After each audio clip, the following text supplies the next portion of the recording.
Once upon a time, in a faraway land where the sky danced with clouds, the mountains touched the heavens, and the air always smelled of flowers, there lived a curious little girl. Her name was Heidi. When Heidi was very young, she had lost her mother and father, so she grew up with her aunt. But when her aunt found a job, she decided to take Heidi to her grandfather, who lived high up in the mountains. Heidi didn't know her grandfather at all. On the way, her aunt kept saying, "He's a bit strict. He doesn't talk to anyone. He lives all by himself." But Heidi wasn't afraid. Her heart was full of love, and that love made everything softer. They climbed up a narrow mountain path. The air was fresh and pure. The wind brushed through Heidi's hair. Birds landed on branches and seemed to greet her with tiny bows. At last, they reached a small wooden cabin hidden between rocks. The door opened, and a tall man with a long beard and strong eyes appeared. This was Heidi's grandfather. Heidi paused for a moment. Her grandfather's eyebrows were furrowed, but there was a hidden warmth in his eyes. Her aunt quickly spoke. "Father, Heidi is in your care now." Heidi's grandfather bent down and looked at her. "From now on, you will stay here," he said. "In the mountains, everyone is safe." Heidi nodded with a gentle smile, and from that moment on, Heidi became a child of the mountains. The inside of the cabin was small but warm. A little stove in the corner filled the room with the wonderful smell of burning wood. There were handmade chairs and a tiny table. Everything was simple, but full of peace. Grandfather led Heidi upstairs to show her bed. The wooden steps creaked softly. When Heidi saw the bed, she clapped her hands with joy. It was stuffed with soft hay and covered with clean white sheets, like a cosy little nest. Through the window, she could see the mountains. Heidi gasped with excitement. "This place is wonderful!" Seeing her happiness softened Grandfather's heart. Even if he didn't show it, he felt warmth inside.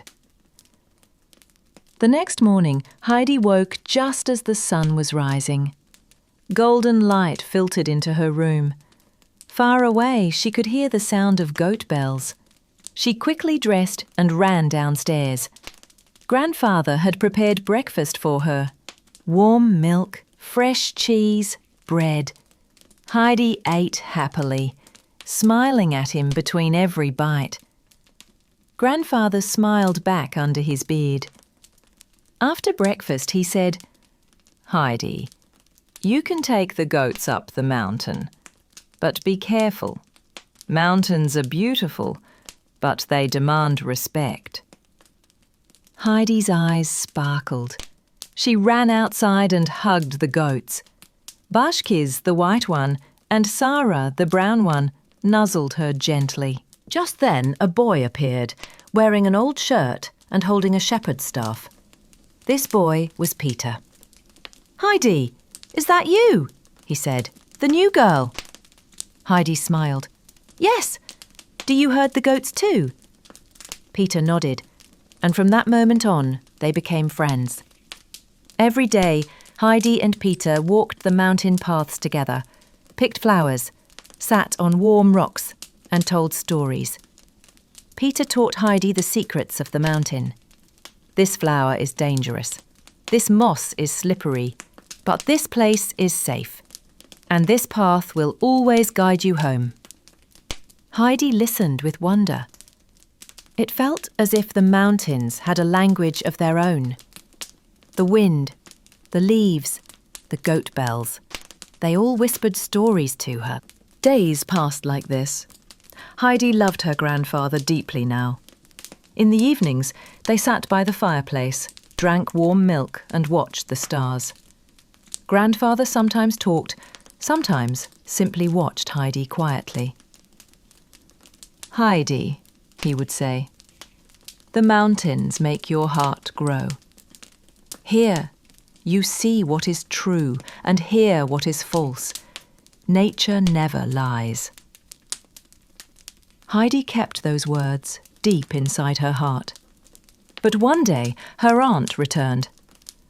"Heidi will stay with a wealthy family in the city," she said. "There is a girl named Clara. She needs someone to cheer her up." Heidi was surprised. She didn't want to leave. The mountains had become her home. But grandfather sighed. Perhaps they truly need her. Heidi hugged him with teary eyes. She said goodbye to the mountains, to the goats, to the birds, to Peter. Her absence left a silence behind. The city was nothing like the mountains. Crowded, noisy, and cold. Tall buildings reached toward the sky. Carriages and footsteps filled the streets. Heidi was taken to a large mansion, red carpets, shining chandeliers, a grand staircase. Everything glimmered, but she missed the quiet of the mountains. Clara smiled when she saw Heidi. "Welcome, Heidi! Can we be friends?" Heidi nodded happily. She brought joy and hope into Clara's life. She made her laugh, helped her grow stronger, and one day Clara even managed to stand with Heidi's support. But at night, Heidi couldn't sleep. She missed grandfather's stove, Peter's voice, the bell of the goats, the mountain wind.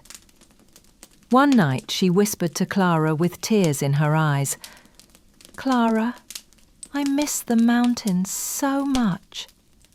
Clara held her hand. "Heidi, you must go. I am better now, and you deserve to be happy."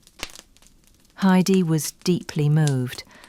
The next morning she set off toward the mountains. Her heart raced as the peaks came into view. The air was cold, but warmth spread inside her. As she approached the cabin, grandfather stepped outside. His eyes shone when he saw her, though he tried not to show it. "Heidi, you've come back!" Heidi ran into his arms. "Yes, grandfather, this is my home!" Peter rushed from between the rocks. "Heidi is back!" he shouted joyfully. Even the goats danced around her. That night, Heidi drank warm milk by the fireplace. Wrapped in her blanket, she looked at the stars. Everything around her seemed to whisper the same words. Home is where your heart finds peace. Heidi took a deep breath. She knew now, people might travel far, but eventually they return to where their heart belongs. She closed her eyes and drifted into the most peaceful sleep. And the mountains whispered softly, "Welcome home, little girl. Good night."